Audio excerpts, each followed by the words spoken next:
November 8, 1944. The Hurtgen Forest, Germany. Morning arrived not as light but as a gradual lessening of absolute darkness. The canopy above, dense fir and spruce that had stood for generations, filtered what little November sun existed into a gray-green twilight that made men question whether day had truly broken at all.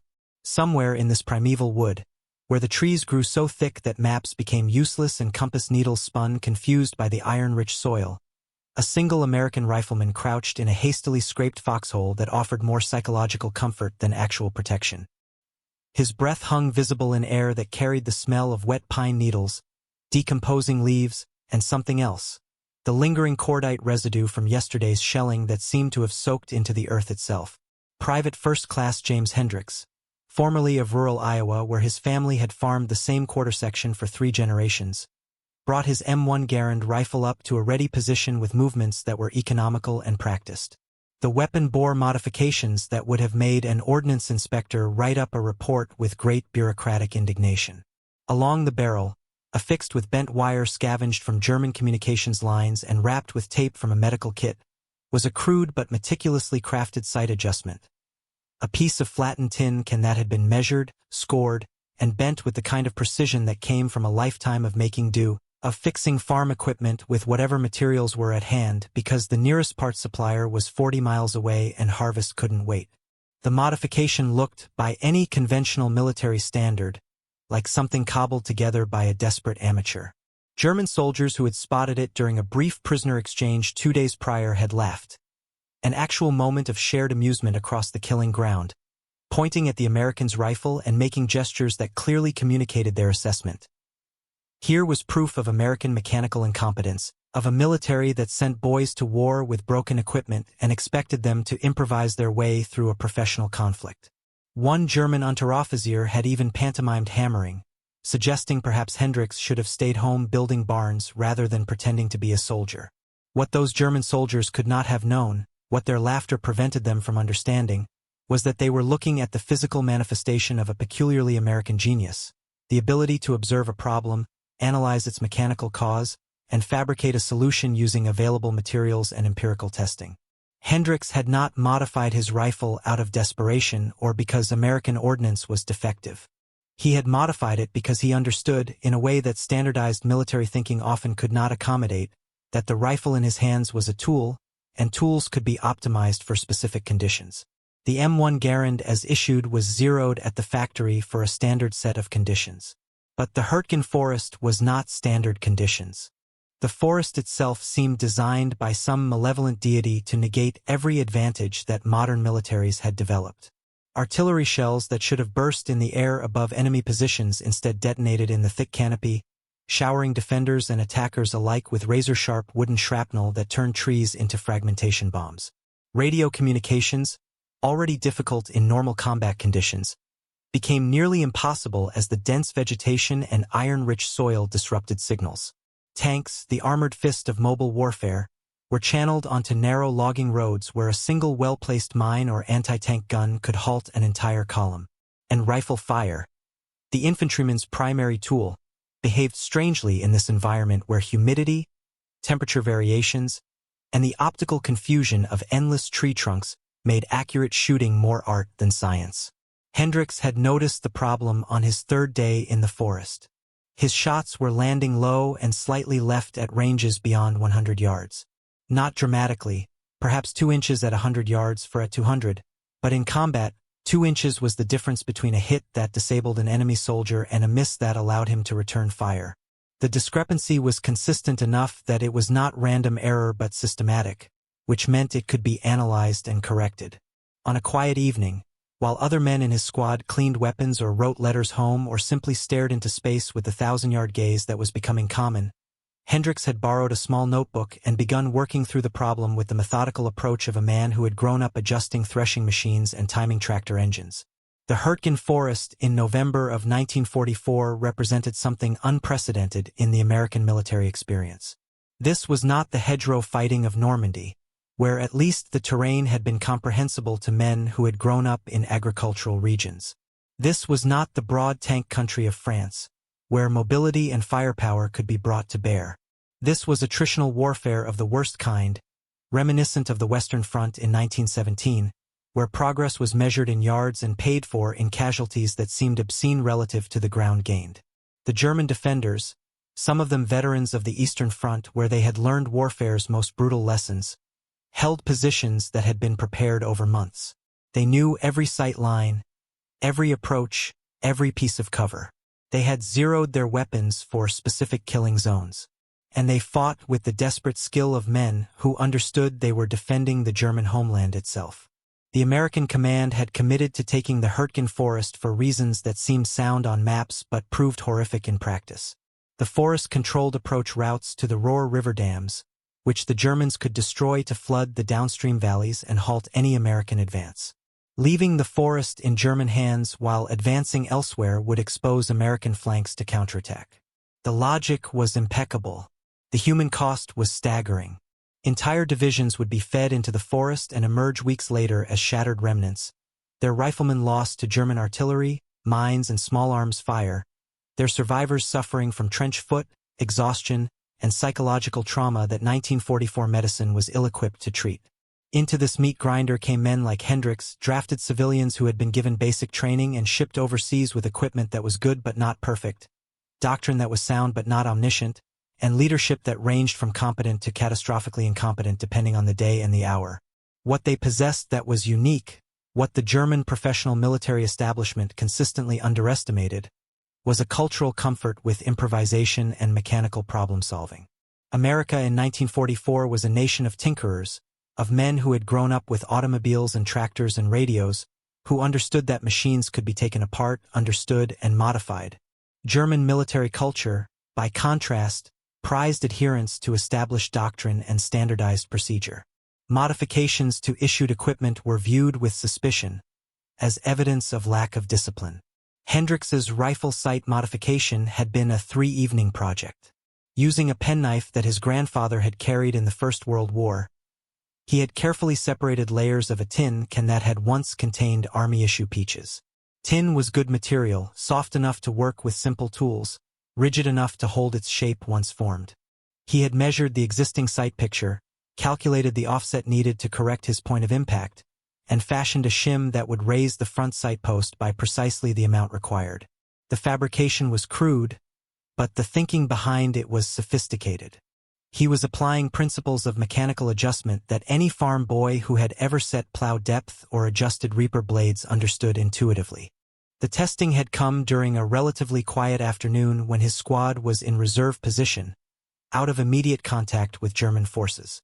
Hendricks had found a suitable backstop, a fallen oak that was massive enough to stop rifle bullets, and at measured distances he had fired careful groups, adjusting his improvised sight after each string. The squad leader had watched this process with bemusement and then growing respect. The final adjustment had been made with a small rock used as a hammer, tapping the tin shim until the zero was perfect. Hendricks had fired a 5-shot group at 200 yards that could be covered by a man's palm.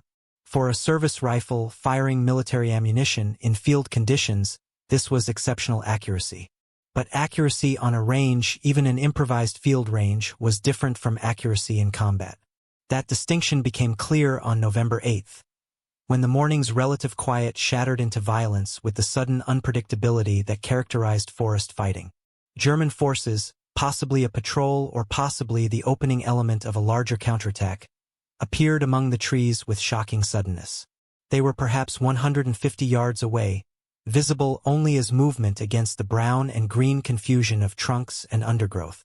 The standard response would have been for American riflemen to fire rapidly, suppressing the enemy position while calling for support. Some men did exactly that, their M1 Garands barking out the distinctive 8-round clips that gave the weapon its nickname. The Garand thumb for the painful injury inflicted on careless reloaders, and ping for the sound of the empty clip ejecting. Hendricks did something different. He dropped to a stable kneeling position, using a fallen log for support. He found a target, a German soldier who was moving with the confident aggression of someone who believed he was outside effective rifle range. Hendricks's sight picture was perfect now, thanks to his modification. The improvised shim brought the front sight to exactly the right height. He controlled his breathing, let out half a breath, held it, His trigger finger applied pressure smoothly, steadily, the way his father had taught him to shoot groundhogs that threatened the grain storage.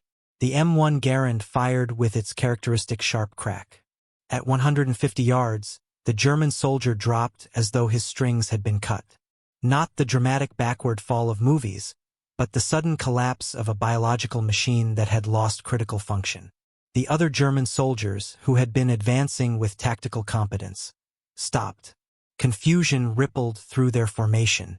Rifle fire from that distance, in these conditions, was not supposed to be immediately lethal. Wounds, yes. Suppression, certainly. But a clean killing shot on a moving target in dense forest suggested either incredible luck or something they had not accounted for. Hendricks cycled the M1's action with the smooth manipulation that came from thousands of repetitions in training and combat. Another target presented itself. A German soldier who was attempting to use a tree for cover, but had miscalculated which angle provided protection. The improvised sight made the calculation simple. Front sight post centered on the target's mass, elevation correct for the range, windage negligible in the still forest air. Another shot, another German soldier down. The mathematical certainty of it was almost abstract, removed from the moral weight of what was actually happening. Hendricks was solving a mechanical problem. Achieving point of aim equals point of impact at combat ranges. The German squad, now fully aware they were taking effective fire from a position and range they had not anticipated, attempted to withdraw. Standard doctrine when facing superior firepower: break contact, reassess, engage from a more advantageous position. But withdrawal under fire is among the most difficult tactical maneuvers, requiring discipline and cover and, critically, an enemy who is not able to effectively engage retreating targets. Hendricks provided none of these mercies. His modified sight allowed him to track moving targets with confidence that his bullets would strike where he aimed. 2 more German soldiers fell in the space of perhaps 15 seconds. The survivors broke into a full run, abandoning tactical movement for simple survival, disappearing into the forest depths where the trees and terrain would shield them from this uncannily accurate American rifleman. In the immediate aftermath, as adrenaline began to metabolize and hands began to shake with delayed reaction, Hendricks's squad leader approached the position. The sergeant was a veteran of North Africa and Sicily, a professional soldier who had seen considerable combat and thought he understood its variables. He looked at the modified rifle, looked at the German bodies visible in the middle distance, looked back at Hendricks with an expression that mixed respect and something like wonder. The sergeant said nothing. What was there to say?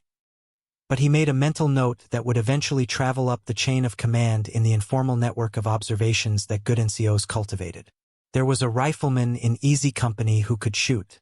The M1 Garand that Hendricks carried was itself a symbol of American industrial and design philosophy, though few of the men who carried it understood its significance in those terms. Adopted in 1936, it was the first standard-issue semi-automatic rifle in any nation's military, a technological leap that gave American infantrymen a significant firepower advantage over enemies armed with bolt-action rifles. Where a German soldier with a Mauser K98K had to work a bolt mechanism between each shot, disrupting his sight picture and requiring reacquisition of the target, an American with an M1 simply pulled the trigger again. The practical effect was that an American rifleman could deliver accurate fire approximately twice as fast as his German counterpart, a multiplicative advantage in combat engagements. But the Garand was more than just a faster rifle. It was a philosophical statement about how America approached military technology. German engineers, when they eventually developed semi-automatic rifles, created complex mechanisms that required precise manufacturing and careful maintenance. The Gur 43 was an excellent weapon in ideal conditions but was prone to malfunction in the mud, cold, and general chaos of actual combat. The M1 Garand, by contrast, was designed from the beginning to be soldier-proof. Its gas-operated mechanism was simple, robust, and tolerant of dirt, moisture, and the kind of casual abuse that weapons received in field conditions. It could be field-stripped and reassembled by a moderately trained soldier in darkness. It functioned in desert heat and Arctic cold. It was, in short, a democratic weapon, a tool that did not require aristocratic gunsmithing traditions or exhaustive technical training, but could be effectively employed by citizen soldiers with reasonable instruction. The Garand's design also reflected an American assumption about ammunition supply. Each clip held 8 rounds, and the semi-automatic action encouraged higher rates of fire. This meant American riflemen consumed ammunition much faster than their bolt-action armed counterparts. To German logisticians, this seemed profligate, even wasteful, evidence of American excess and lack of fire discipline. But American military planners had designed their logistics system around abundant supply. Ammunition was heavy and expensive to transport, yes, but America had the industrial capacity to produce it in quantities that made such concerns secondary. German soldiers learned to husband their ammunition carefully, taking shots only when probability of hit was high. American soldiers could afford to be more liberal, suppressing enemy positions with volume of fire, taking shots that had lower probability of success because the cost of a miss was merely one more cartridge from an effectively infinite supply.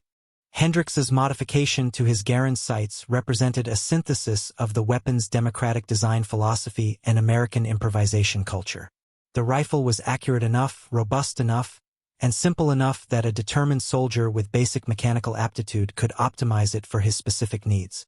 This would have been impossible with more complex weapons systems. A German soldier could not easily modify his K98 case sights without risking damage to precisely machined components. A British soldier's Lee Enfield, while an excellent rifle, was less amenable to field modification. The Garand's design anticipated that soldiers would need to make minor adjustments and repairs, so it was built with tolerances that accommodated such intervention.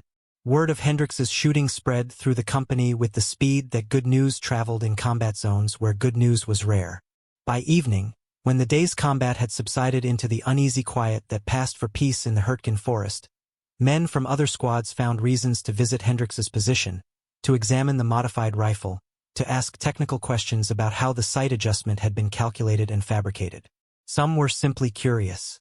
Others were genuinely interested in replicating the modification for their own weapons.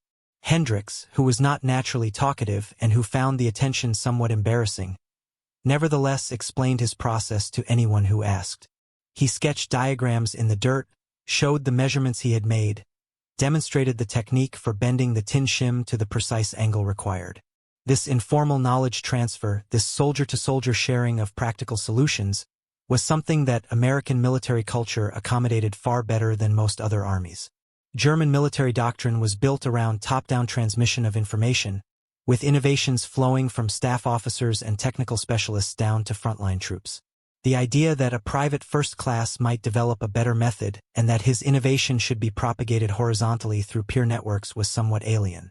Soviet military culture was even more rigid, with deviation from established procedure often viewed as politically suspect. The British military, with its class-conscious tradition, maintained stronger barriers between ranks that inhibited informal information flow. But American forces, staffed primarily by drafted civilians who would return to civilian life after the war, maintained a culture that was more egalitarian and more comfortable with bottoms-up innovation. Within 3 days, a half-dozen riflemen in the company had modified their Garand sights using variations of Hendrix's technique. Some used tin cans, others used scrap brass. One inventive soldier fabricated his adjustment from a German identity disc taken from a prisoner. The materials varied, but the principle remained constant. Measure the error, calculate the correction, fabricate a shim, test and adjust. The company's shooting effectiveness, at least among those riflemen who had made the modification, improved measurably. German units operating in their sector began to notice that American rifle fire, which they had previously regarded as more spray and pray than precision shooting, was becoming genuinely dangerous at ranges where it should not have been. On November 15th, a week after Hendrix's initial engagement, the company participated in an assault on a German strongpoint that had been holding up the battalion's advance for 3 days. The position was a concrete bunker left over from pre-war German defensive construction, now reoccupied and reinforced with overhead cover, firing slits that provided excellent fields of fire, and obstacles that channeled attackers into kill zones. Previous assaults had been repulsed with heavy casualties. Artillery had been called in but had proven ineffective against the hardened structure. The battalion commander, facing pressure from higher headquarters to maintain the advance regardless of cost, had ordered another attack. The assault began predictably badly. American infantry advanced through the forest toward the bunker, taking fire from the main position and from supporting German riflemen position to cover the approaches. Men fell, others went to ground seeking cover. The attack began to stall in the way that attacks against prepared positions tended to stall when the attackers lacked overwhelming firepower or perfect tactical execution. But this time there was a difference. Hendricks and the other riflemen with modified sights were able to effectively engage the German supporting positions at ranges that surprised the defenders. German soldiers who thought they were safely beyond effective rifle range found themselves taking accurate fire. The machine gun crew in the bunker, which should have been invulnerable to rifle fire, discovered that the Americans were putting rounds through the firing slit with uncomfortable frequency. Not every shot, but enough that the crew's effectiveness was degraded. The combination of more accurate rifle fire suppressing the supporting positions and lucky shot that disabled the bunker's machine gun created a brief window of opportunity. American infantry, trained to exploit such moments, rushed forward and cleared the position with grenades and close-quarters fighting. The cost was still high, 3 men killed, 7 wounded, but the position fell and the advance continued. In the after-action review, the company commander noted the improved rifle marksmanship in his report, though he lacked the technical knowledge to understand or explain what had changed. The battalion intelligence officer, reading these reports and trying to correlate them with other tactical observations, began to form a picture of some kind of modification that certain riflemen had made, though the details remained unclear. German intelligence officers, receiving reports from surviving soldiers about unexpectedly accurate American rifle fire, initially dismissed the observations as excuse-making. Soldiers who had failed in their mission frequently exaggerated enemy capabilities to explain their failure. But as reports accumulated from different sectors and different units, a pattern emerged. American riflemen in the Hurtgen Forest were shooting with greater accuracy than had been previously observed. Some German analysts theorized that the Americans had introduced a new weapon or new ammunition. Others suggested that they had brought in specialized sniper units. The possibility that individual American soldiers were modifying their standard rifles to improve performance was considered but seemed improbable. Such modifications would require mechanical skill, empirical testing, and a command structure that tolerated deviation from standard equipment configuration. What the German analysts were confronting, though they lacked the cultural context to fully understand it, was the practical manifestation of American technological democratization. In Germany, mechanical and technical expertise was concentrated in specific social strata: engineers, craftsmen, technicians who had undergone formal apprenticeships. The average German infantryman had been a farmer or a laborer or a clerk, with limited hands-on experience with machinery. In America, by contrast, the interwar decades had seen an explosion of mechanical technology into everyday life. Automobiles were commonplace, not luxury items. Farm machinery had become increasingly sophisticated. Home appliances, power tools, radio sets, all of these required a baseline mechanical literacy that millions of Americans possessed. When these men were drafted and handed rifles, they did not see mystical tools that only experts could understand. They saw machines that could be maintained, adjusted, and improved. Hendricks himself received a field promotion to corporal in late November, not specifically because of his marksmanship, though that certainly contributed, but because his squad leader had been killed by German artillery and the company needed NCOs who demonstrated tactical competence and could think under pressure. The promotion meant more responsibility, a slight increase in pay that would matter only if he survived to spend it, and the expectation that he would lead by example. He continued to carry his modified Garand, which had by now acquired something of a reputation in the company. New replacements, arriving to fill gaps left by casualties, would be told about the farm boy from Iowa who had fixed his rifle with a tin can and become one of the company's most effective shooters. The tin can shim itself became a talisman of sorts, a physical representation of American resourcefulness. It was not elegant. It was not standard issue. It violated official regulations about modification of military equipment. But it worked, and in combat what worked was what mattered. The shim represented the same philosophy that had American mechanics keeping trucks running with improvised parts, that had engineers in the field modifying tanks based on combat experience rather than waiting for factory changes, that had countless small innovations propagating through the military because good ideas were recognized and adopted regardless of their source. By early December, the Hurtgen Forest offensive had ground to a halt, having consumed several American divisions and gained terrain measured in single-digit miles. The cost had been staggering, over 30,000 American casualties in fighting that resembled World War I more than the mobile warfare that characterized most of the Western European campaign. The forest would eventually be taken, but not until February 1945, and historians would later debate whether the entire operation had been a tragic mistake, a necessary strategic move, or something in between. But amid the larger strategic failures and human costs, small stories persisted.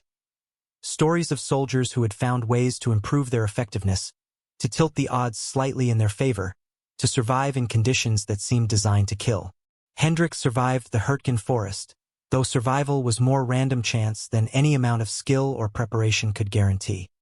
His company was rotated out in mid-December, what remained of it, and sent to a supposedly quiet sector of the front where men could rest, absorb replacements, and rebuild combat effectiveness. That quiet sector would become anything but quiet when the Germans launched their Ardennes offensive on December 16th. But that was another story, another crisis, another test of whether American soldiers and their equipment could meet unexpected challenges. The modified Garand went with Hendricks through the Battle of the Bulge, through the crossing of the Rhine, through the final campaigns into Germany itself. The tin can shim remained in place, battered and corroded but functional, a silent witness to the philosophy it represented. Other soldiers in the unit had by now modified their own rifles, or had returned to standard configuration, or had been killed and their weapons reassigned. The specific modification was less important than what it symbolized. The idea that soldiers were not passive recipients of equipment and doctrine but active participants in their own tactical effectiveness, empowered to observe problems and implement solutions. German soldiers, when they encountered Hendricks's modified rifle after the war, for he kept it as a souvenir, going through considerable bureaucratic effort to have it deactivated and approved for personal retention, no longer laughed. Some expressed professional respect for the craftsmanship, crude though it was. Others saw in it evidence of what they had been fighting against. Not just American industrial production or numerical superiority, but a culture that encouraged individual initiative, that trusted common soldiers to think and adapt, that built weapon systems robust enough to tolerate field modification by non-experts. The laughter from that November day in 1944, when German soldiers had mocked the improvised sight, had been the laughter of men who misunderstood what they were observing. They had seen a crude modification and assumed it represented incompetence. What it actually represented was competence of a different kind. Not the competence of following regulations and maintaining equipment to standard, but the competence of identifying problems and engineering solutions with available resources. The M1 Garand itself would serve in American military inventory through the Korean War and into the early years of Vietnam, eventually being replaced by more modern designs but never fully disappearing from service. Millions were manufactured, and while Hendricks's specific rifle with its tin can shim was unique, the philosophy it represented was universal. American soldiers in subsequent conflicts would continue to modify, adjust, and personalize their equipment, sometimes to the consternation of supply officers and regulations-focused commanders, but always with the practical goal of improving their chances of survival and effectiveness. In the decades after the war, military historians and technical analysts would study the M1 Garand extensively, recognizing it as one of the key weapons that gave American infantry a decisive advantage. General George S. Patton would famously call it the greatest battle implement ever devised. But the weapon's greatness lay not just in its technical specifications, though those were impressive, but in how it exemplified a larger approach to warfare. It was a tool designed to be used by citizen soldiers, robust enough for hard use, simple enough for field maintenance, and tolerant enough of modification that a farm boy from Iowa could improve its accuracy with a piece of tin can and achieve results that professional soldiers found difficult to believe. The German soldiers who had laughed at Hendricks's improvised sight were not stupid or incompetent. They were products of a military culture that valued different things: precision manufacturing, adherence to doctrine, standardization across units. These were not bad values. German military effectiveness throughout the war demonstrated that, but they were values that struggled to accommodate the kind of individual improvisation that American culture took for granted. When a German soldier's equipment failed or proved inadequate, he was expected to report it through channels and wait for official solutions. When an American soldier's equipment proved inadequate, he was culturally empowered to fix it himself, and his chain of command was generally willing to look the other way as long as the fix worked and did not endanger others. This difference in military culture reflected deeper differences in social organization. German society in the 1930s and 1940s had been reorganized around principles of hierarchy, centralized control, and adherence to authority. Individual initiative was valued in some contexts but was always subordinate to the needs of the larger system as determined by leadership. American society, for all its flaws and contradictions, maintained a cultural celebration of individual problem-solving and practical know-how. The American farmer who kept his equipment running through improvisation and adaptation was a cultural archetype, and when that farmer was drafted and handed a rifle, he brought those habits of mind to military service. The tin can shim, crude and unglamorous, embodied this cultural difference. It was not beautiful. It would never be featured in a manual or recommended by ordnance officers. But it worked, and it represented a kind of knowledge that came from empirical observation rather than formal instruction. Hendricks had not learned to fabricate his sight modification in basic training or from a technical manual. He had learned it from a lifetime of fixing things, of observing how mechanical systems behaved, of testing solutions and refining them based on results. This was practical engineering in its most fundamental form, the kind of knowledge that built railroads across continents and assembly lines that transformed manufacturing, now applied to the problem of making a rifle shoot more accurately in combat conditions. As the sun set on the Hurtgen Forest on that November evening in 1944, after the engagement that would become part of company lore, Hendricks sat in his foxhole and cleaned his rifle with the methodical care that good soldiers applied to their weapons. The tin can shim remained in place, no longer a source of mockery but a proven modification. Other soldiers in the company were asking how to replicate it. The Germans who had laughed were dead or withdrawn, their confidence in their own superiority shaken by the reality that the Americans they faced were neither incompetent nor unwilling to adapt. The forest itself continued its indifferent existence, unconcerned with the human drama playing out beneath its canopy. Trees that had stood for a century absorbed bullets and shrapnel. The soil, enriched by centuries of decomposition, now received a different kind of organic matter. The war would move on, would eventually end, would leave scars that would fade over decades but never fully disappear. But the lessons learned in places like the Hurtgen Forest would persist in institutional memory, in the combat reports and after-action reviews, in the stories that veterans told and the habits they carried forward. The symbolic weight of that tin can shim extended far beyond its immediate function. It represented the democratization of technical knowledge, the idea that expertise did not reside exclusively in laboratories and engineering schools, but also existed in the practical wisdom of people who worked with their hands and understood mechanical systems through direct experience. It represented a military culture that was willing to trust its soldiers, to empower them to solve their own problems rather than demanding rigid adherence to standard procedures. And it represented an industrial philosophy that valued robustness and adaptability over precision and elegance, that built systems which could be modified in the field rather than systems which required factory conditions to function properly.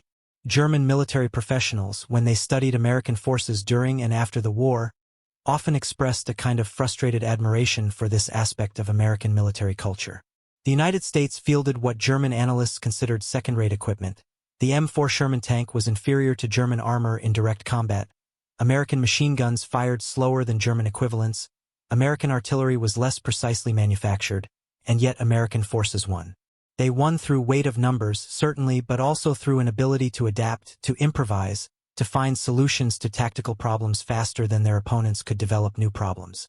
The German military was, in many ways, more professional than its American counterpart, but professionalism without adaptability proved insufficient when confronting an enemy that combined reasonable competence with extraordinary flexibility. The story of Hendricks and his modified Garand was not unique. Across the European and Pacific theaters, American soldiers were making similar modifications and innovations, some successful, some less so, all reflecting the same cultural impulse toward practical problem-solving. In the Pacific, Marines modified flamethrowers to increase their range. In Italy, infantry units developed new tactics for mountain warfare that contradicted official doctrine but proved effective in practice. In France, tankers welded additional armor to their Shermans and created improvised hedgerow-cutting devices. The common thread was not any single innovation but the culture that produced and tolerated such innovations, that recognized good ideas could come from anywhere and that survival in combat was more important than regulatory compliance. In the final analysis, what German soldiers had laughed at was not actually a crude site modification but a worldview they did not share. They had been trained in a military tradition that valued order, hierarchy, and standardization. The Americans they faced had been drafted from a society that valued improvisation, individual initiative, and practical results. Neither approach was inherently superior in all contexts, but in the grinding attritional combat of 1944 to 1945, where equipment had to function in the worst possible conditions and soldiers had to adapt to situations that no training could fully prepare them for, the American approach proved more resilient. Hendricks returned home to Iowa after the war, resumed farming, married, raised children, and lived a life that was outwardly unremarkable. His modified Garand hung on a wall in his home office, a conversation piece for visitors who knew what they were looking at. He did not speak much about the war.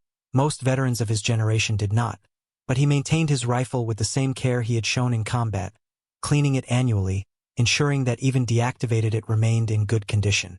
The tin can shim, corroded and fragile, remained in place, a tiny artifact that carried disproportionate historical weight for those who understood its context. The larger truth that this small piece of modified equipment illuminated was about the nature of technological societies and how they wage war. Authoritarian regimes could achieve impressive feats of engineering and production when resources and priorities were centralized. But they struggled with the kind of distributed problem-solving that democratic societies with mechanically literate populations could generate. The American military's willingness to accommodate soldier-initiated modifications, its tolerance for deviation from standard configurations, its culture of treating equipment as tools to be optimized rather than sacred objects to be preserved in regulation condition, these represented strengths that were difficult to quantify but decisive in their cumulative effect. When German soldiers laughed at Hendricks's improvised sight, they were laughing at something they could not fully comprehend, the manifestation of a culture where a farm boy from Iowa could look at a precision military instrument, identify a deficiency in how it performed in specific conditions, and fabricate a correction using materials at hand. This was not ignorance or incompetence. This was the applied knowledge of a society that had spent decades putting complex machinery into the hands of ordinary people and trusting them to maintain and operate it. The Germans were laughing at American democracy made tangible in tin and wire, and they did not understand what they were seeing until it was shooting back with unexpected accuracy. The M1 Garand with its tin can shim became, in the hands of one Iowa farm boy turned soldier, more than just a rifle. It became a symbol of what happens when democratic culture meets industrial warfare, when practical knowledge meets immediate necessity, when soldiers are empowered to think rather than merely obey. The Germans laughed at the crude modification because they could not imagine their own command structure tolerating such deviation. But their laughter died in the Hurtgen forest, stopped by bullets that flew truer because a common soldier had the knowledge, the initiative, and the cultural permission to make his weapon better. That, in the end, was a more powerful force than any amount of precision engineering or professional military tradition could overcome.